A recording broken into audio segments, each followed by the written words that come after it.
I'm Marjorie McRae. I'm from Portland, Oregon. My father's ancestors were wealthy men in colonial Virginia.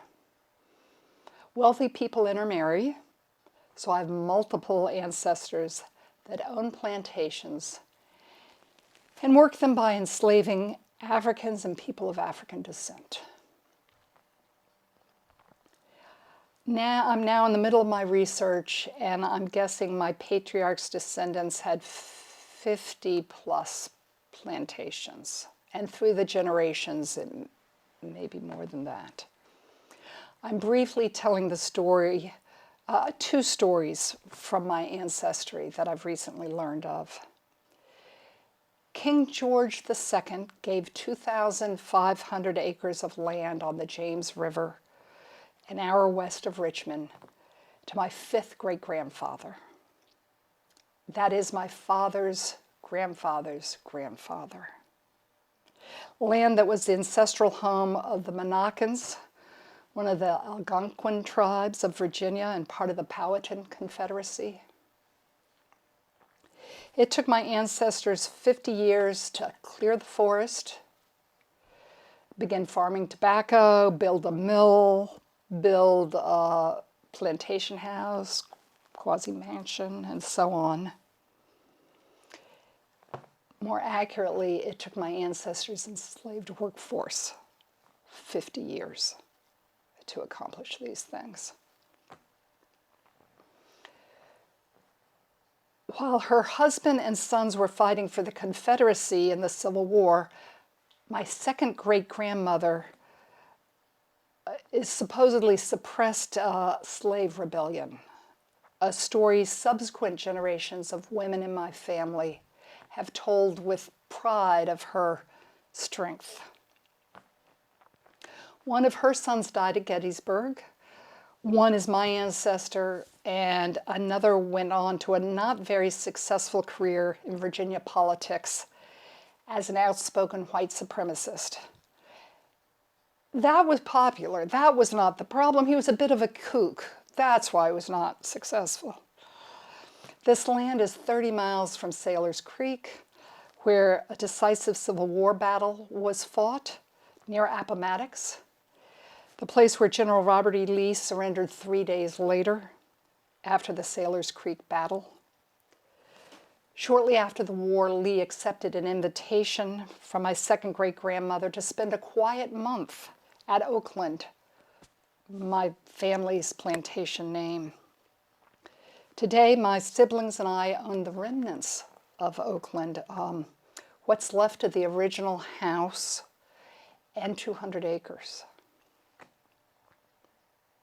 My second great-grandmother was the granddaughter of another wealthy family whose plantation, Smithfield, was established on the Roanoke River by another of my fifth great-grandparents. The land was the ancestral land of the Moratock, another of the Virginia Algonquin tribes. Virginia Tech, located in Blacksburg, Virginia, sits on a portion of this plantation that was inherited by one of my fifth great-grandparents' grandsons.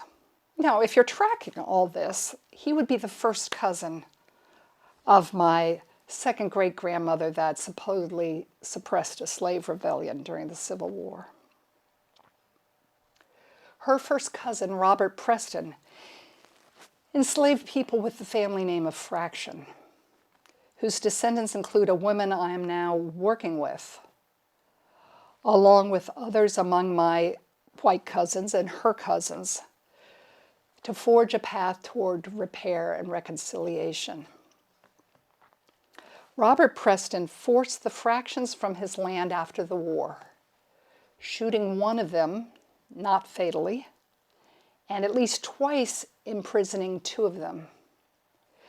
The U.S. Army, for whom the two brothers were soldiers, got the brothers out of jail the first time. The Freedmen's Bureau got them out the second time.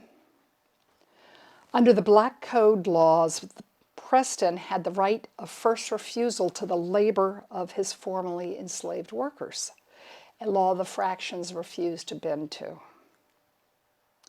After numerous attempts by the Fraction brothers to stay on the land their family had worked for generations, essentially their land, and equally numerous attempts by Robert Preston to kill, imprison them, or again force their labor, the Freedmen's Bureau said it could no longer protect the brothers and advised the Fraction family to leave the area.